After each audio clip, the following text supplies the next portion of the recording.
Bonjour à tous, c'est Tristana. Aujourd'hui, je vous retrouve pour une vidéo sur la sélénite. Voilà une sélénite. Alors, comme d'habitude, je vais commencer par vous faire un petit résumé sur ce que c'est en fait au niveau scientifique. Et puis après, je vais parler des propriétés que j'ai ressenties personnellement en la testant, des rêves, etc. Et comment la purifier, comment la recharger, tout ça.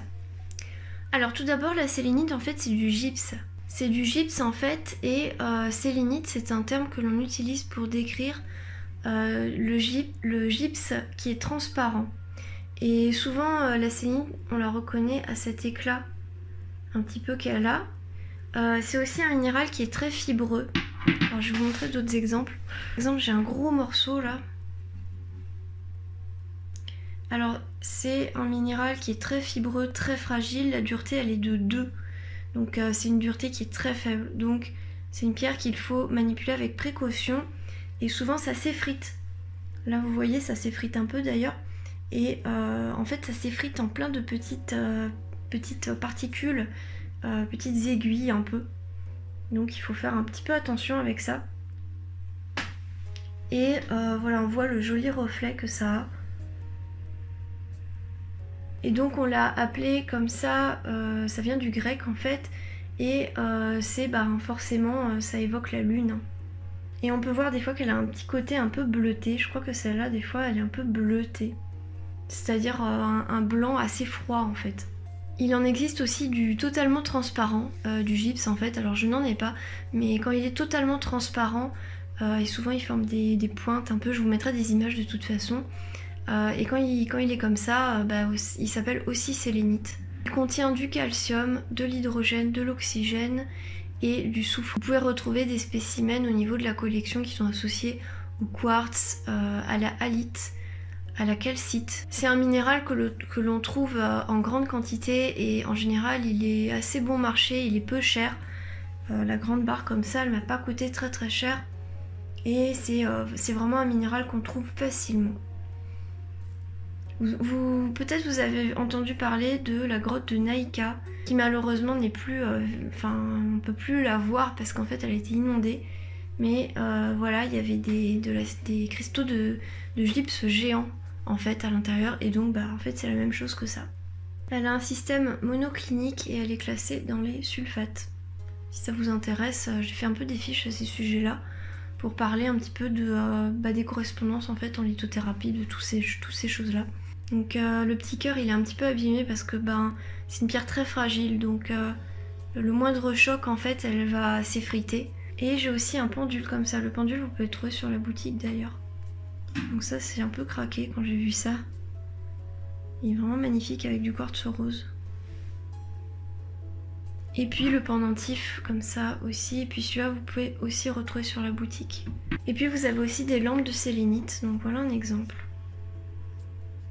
Et elle a un clivage parfait en fait, c'est-à-dire qu'en fait quand elle se casse le long de son clivage, donc elle forme comme des couches en fait, comme ça, comme des aiguilles un peu. D'ailleurs vous pouvez le voir ici, là on voit en fait, donc c'est pour ça aussi qu'elle s'effrite facilement, c'est pas seulement la dureté, c'est aussi le clivage qui fait que quand on la casse, c'est très facile de la casser. Parce que ce sont des formes parfaites en fait, donc elles se cassent plus facilement puisqu'elles forment des couches en fait. Alors maintenant je vais vous parler de mon ressenti avec elle. Alors, première chose dont je vais vous parler, c'est la purification et le rechargement de cette pierre. En fait la sélénite c'est une pierre un petit peu particulière parce que elle se décharge très vite. Il faut la purifier, la recharger très régulièrement. Et en même temps elle demande des conditions assez spécifique parce qu'on ne peut pas la mettre dans l'eau ni dans le sel, donc il faut la mettre dans une coquille Saint-Jacques. Moi je vous recommande la coquille Saint-Jacques ou la fleur de vie, voilà, ça dépend ce que vous préférez. Et puis pour le rechargement, la lumière de la lune c'est bien. Après la fleur de vie recharge aussi selon moi, donc moi ce que je fais c'est que je la mets dans une coquille Saint-Jacques et ensuite sur une fleur de vie personnellement. Et en fait le truc c'est que j'ai remarqué qu'il fallait le faire assez régulièrement parce qu'au bout de quelques jours, même pas 2-3 jours, on va sentir déjà qu'elle a elle agit différemment et elle a déjà emmagasiné des choses et elle s'est déjà, entre guillemets, fatiguée. C'est-à-dire que son énergie n'est plus la même, elle est faible et elle est un petit peu saturée de choses. Et c'est vraiment ce que j'ai ressenti en fait, et elle ne faisait plus un effet positif ou agréable. Et elle était même un peu désagréable à porter au bout de 2-3 jours. Et du coup, c'est là que je me suis rendu compte qu'il fallait vraiment la purifier, la recharger régulièrement. Donc c'est pour ça que si vous voulez la tester, vous pourrez, je pense, personnellement, je vous recommande de la tester seulement le jour ou seulement la nuit, et le reste du temps de la mettre sur une fleur de vie. Donc ce que j'ai ressenti avec elle, c'est un calme apaisant, un grand calme avec la sélénite. Je pense que c'est une pierre qui va calmer. Un petit peu comme l'huile essentielle de lavande, ça me fait penser un peu à ça. C'est une pierre qui va calmer tout, qui va calmer l'essence, calmer l'hypersensibilité. Elle va refroidir un petit peu ceux qui ont le sang chaud, etc. Elle va nous permettre de faire redescendre la pression. J'ai eu des ressentis assez forts, une plus grande sensibilité aux choses autour de moi, un peu comme la pierre de lune, sauf que la sélénite, elle a un côté assez froid, on va se détacher de tout ce qu'on ressent, et c'est des ressentis qui sont pas très en lien avec les émotions, etc. C'est pas très en lien avec notre sphère émotionnelle, c'est plutôt des ressentis qui vont être détachés et purement analytiques en fait. On va être dans une observation analytique des choses. Mais voilà, elle va quand même renforcer notre sensibilité au monde subtil en fait, et à notre médiumnité et tout ça. Mais elle va nous permettre de garder un certain sang-froid. On va aborder les choses avec un grand détachement sans pour autant perdre notre spiritualité. J'ai vraiment ressenti ça d'ailleurs, j'ai vraiment ressenti une grande reconnexion grâce à elle à ma spiritualité. Elle m'a vraiment renforcé, mon ressenti et mon besoin de spiritualité, mon besoin de reconnexion avec la nature, etc. Elle a vraiment renforcé tout ça chez moi en me reconnectant vraiment à ce dont j'ai besoin et au besoin d'avoir des expériences spirituelles, de faire des expériences spirituelles. Je suis beaucoup plus réceptive et sensible, et en même temps j'ai une espèce de calme profond. Je me souviens que quand j'avais des états d'anxiété, ça se transformait plutôt en une sorte de mélancolie un peu sourde. Ça m'arrive pas trop en ce moment, mais il y a eu un peu une période où j'étais un peu comme ça. Donc elle va apaiser l'anxiété. Elle va pas forcément elle va pas forcément nous apporter une joie de vivre ou un dynamisme, mais elle va apaiser les choses et nous permettre de prendre du recul et peut-être transformer ça en quelque chose d'un peu plus mélancolique, mais du coup moins fort, moins intense. Donc voilà, ça peut être bien aussi. Donc voilà, j'avais vraiment une empathie quand même, développée, mais très détachée en fait, très calme. Et donc au bout de 3 jours, à peu près 3-4 jours, j'ai ressenti une lourdeur et une anxiété qui venait, et là je me suis dit qu'il fallait la purifier en fait. Et effectivement, il faut la purifier assez régulièrement pour avoir son plein potentiel en fait. C'est pas une pierre qui va favoriser l'ancrage, c'est vraiment l'opposé du jaspe rouge par exemple. C'est une pierre qui va vraiment calmer tout ce qui est les ardeurs, le désir de vaincre, de conquérir, entre guillemets, etc. Ce genre de choses. La pulsion un peu de vie, elle va calmer tout ça, elle va vraiment apaiser tout ça. Et tout ce qui est pour les gens qui ont un excès d'agressivité et une trop grande vitalité, on va dire, ça peut vraiment aider en fait, parce que j'ai ressenti que ça calmait vraiment l'agressivité, ça faisait baisser l'agressivité. Et donc je pense que c'est une pierre qui est très intéressante pour ceux qui ont un caractère un peu colérique, pour les apaiser. Elle apporte une grande douceur au cœur et permet de digérer les choses en fait, digérer tout ce qui est de l'ordre des non-dits, et en pardonnant aussi. Et c'est une pierre qui va vraiment nous aider à apprendre à pardonner en calmant un peu notre ego en fait. C'est-à-dire que c'est une pierre qui va baisser l'ego. C'est-à-dire que ça va avec tout ce que j'ai dit avant. C'est une baisse en fait des instincts et des pulsions de vie. Et c'est plutôt un détachement pour entrer dans un état un peu plus spirituel. Donc on va être moins égotique, on va être moins blessé personnellement par les choses, et ça va favoriser un travail de pardon un travail d'acceptation des choses. Elle favorise une vision douce et bienveillante de la vie. Et un tempérament discret, rêveur, elle invite à rester calme. Et elle va vraiment aider à tout ce qui est culpabilité. Donc c'est-à-dire qu'on va pas ressentir de culpabilité, on va pas ressentir la culpabilité et on va vraiment se pardonner et être très détaché et très doux et très bienveillant envers nous-mêmes, mais aussi envers notre entourage en fait. C'est-à-dire qu'on va pas chercher à faire porter la culpabilité à quelqu'un d'autre. On va être vraiment dans l'acceptation totale. On va ressentir une grande neutralité teintée de douceur et de bienveillance. J'ai aussi remarqué qu'elle agissait un peu comme un catalyseur au niveau du troisième œil. Elle renforce tout ce qui est capacité des perceptions subtiles, les capacités psychiques, et elle va mettre en lumière tout ce qui nous est invisible. D'ailleurs, on peut faire un peu un parallèle avec son côté brillant et un peu transparent, et le fait qu'elle va nous éclaircir en fait au niveau des perceptions subtiles. Elle permet de libérer la parole et de se libérer des non-dits, mais elle va pas faire ce travail en nous poussant à nous exprimer, mais plutôt en digérant. Elle va nous aider à digérer tout ce qui nous est resté en travers de la gorge, sans s'en prendre à nous-mêmes ni à notre entourage. C'est vraiment une pierre qui va faire une transmutation de l'intérieur de tout ce qui nous est resté, toutes les blessures qui restent en fait et qui nous font du mal. Et on va opérer une transmutation personnelle et intérieure de tout le négatif. D'ailleurs, c'est intéressant d'observer qu'en fait j'avais testé le jaspe rouge et cette pierre ça n'a pas été très très agréable pour moi personnellement. Donc en fait c'est la pierre vers laquelle je me suis dirigée naturellement après, et j'ai ressenti que c'était vraiment l'opposé du jaspe rouge, l'opposé de tout ça, de tout ce qui est expression de soi très forte. Ça va vraiment être plutôt se calmer, se poser, regarder les choses de loin, être dans un état un peu plus contemplatif de soi et des autres, et en même temps faire un travail intérieur d'acceptation, mais sans du tout ressortir l'agressivité. Au contraire, elle va vraiment calmer l'agressivité. Alors au niveau des rêves que j'ai fait avec elle, j'ai observé que j'ai beaucoup rêvé d'espace. Je sais pas trop pourquoi, mais j'ai beaucoup rêvé d'espace, donc des trous noirs, des galaxies, des voyages dans l'espace avec des gens et tout, des navettes spatiales, voilà, très bizarre. Et du coup, voilà, alors je sais pas trop pourquoi, je pense que c'est parce qu'elle favorise un peu l'élévation, peut-être. Et j'ai aussi fait des rêves assez intenses, assez spirituels avec elle.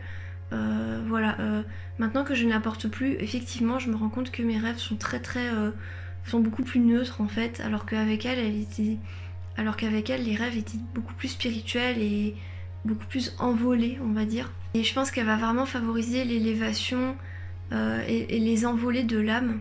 Par contre, attention, quand elle est mal purifiée, mal rechargée, enfin, quand elle n'est pas purifiée et rechargée régulièrement, elle peut donner un sommeil agité avec des cauchemars, et c'est ce que j'ai ressenti en fait à un moment.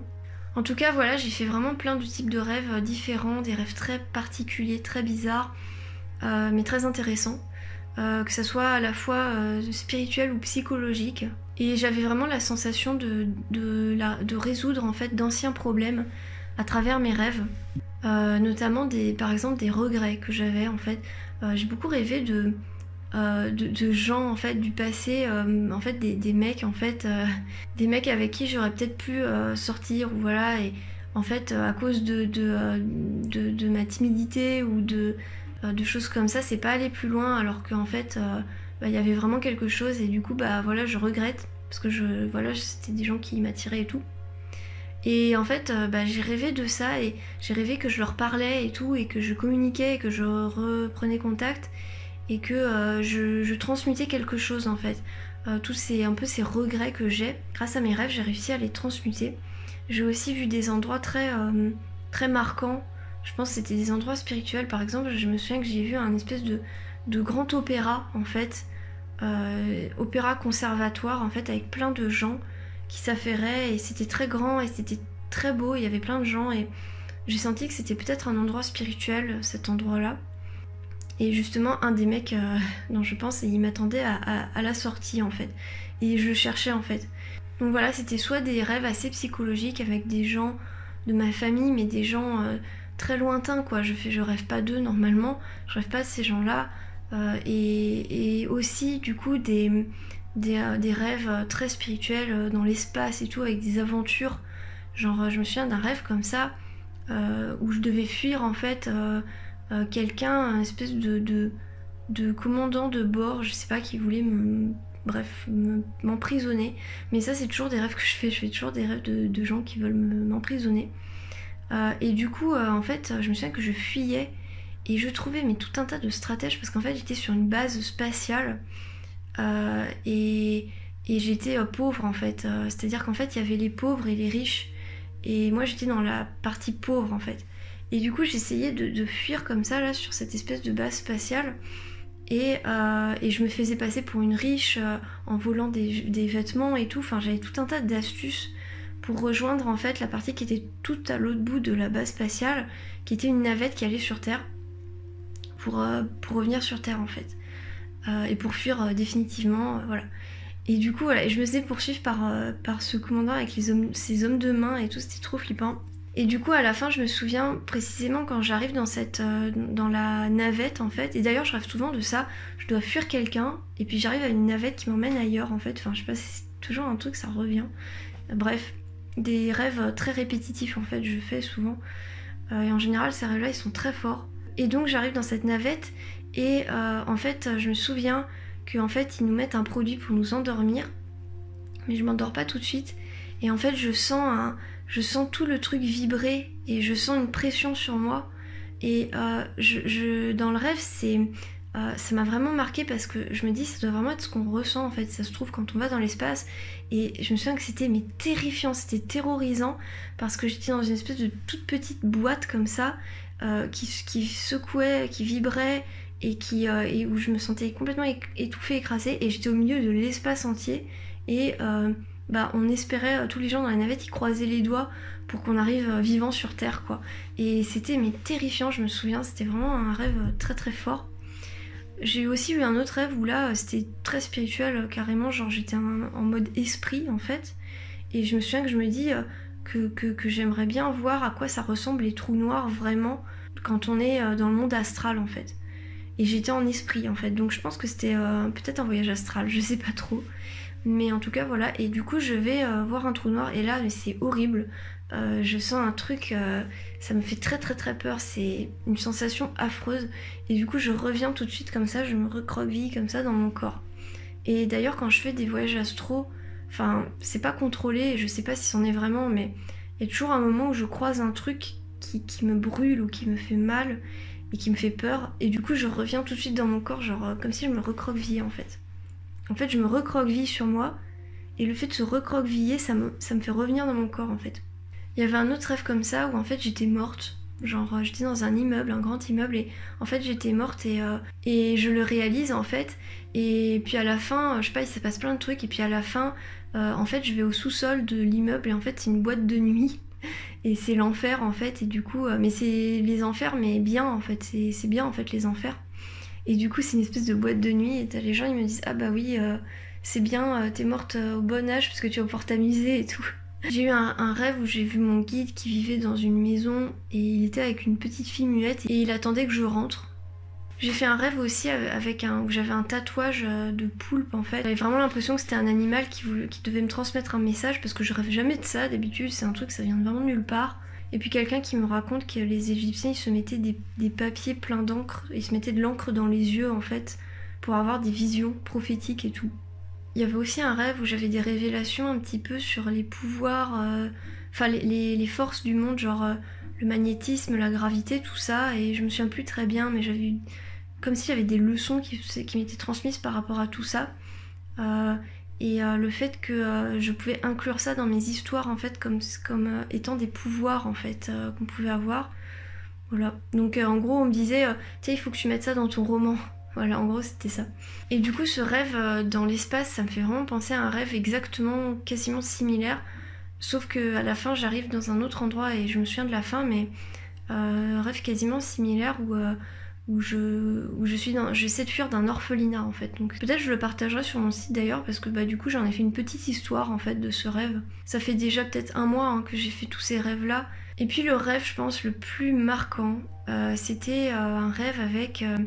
j'étais dans la maison de mon ex en fait, et il y a des gens qui viennent dans la maison et j'essaie de les comment dire, de pas les faire rentrer, enfin voilà, parce qu'ils me font peur en fait, ces gens. Et en fait, ils rentrent et ils endorment mon ex. Et en fait, c'est des gens un peu d'une espèce de secte. Et je me souviens qu'ils ouvrent la porte, ils ouvrent une porte qui va vers la chambre normalement. Et en fait, ça va vers une cave. Et en fait, ils vont chercher des pierres précieuses. Et ils remontent plein de pierres précieuses. Et après, genre, moi, je suis... Enfin, ils me considèrent un peu comme une espèce de déesse, en fait. Et du coup, ils me mettent les pierres sur moi. En fait, ils me couvrent de pierres précieuses, en fait. Et j'ai fait des rêves très spirituels, avec tout ce qui est des questions très spirituelles, genre des âmes enfermées dans des animaux. Avec la sélénite, j'ai vraiment fait des rêves très très spirituels et très intenses, mais pas tout le temps. Il y avait aussi des rêves purement psychologiques, voilà. Et c'était très varié en fait, mais j'ai quand même fait quelques rêves assez spéciaux, assez étranges. Et je pense que la sélénite peut vraiment nous aider à renforcer le lien et le contact qu'on peut avoir avec des entités ou les mondes spirituels en fait pour avoir des messages. Je pense que c'est vraiment un bon catalyseur pour obtenir des messages en fait. Donc voilà, c'est tout ce dont je voulais vous parler sur la sélénite. J'espère que cette vidéo vous aura intéressé. N'hésitez pas à me laisser un petit commentaire, un petit like pour me dire en commentaire qu'est-ce que vous pensez de la sélénite et si vous l'avez testé, qu'est-ce qu'elle vous fait, etc. Et puis n'hésitez pas à aller voir ma boutique du coup minérasure.com. Et puis moi je vous dis à bientôt sur la chaîne, salut!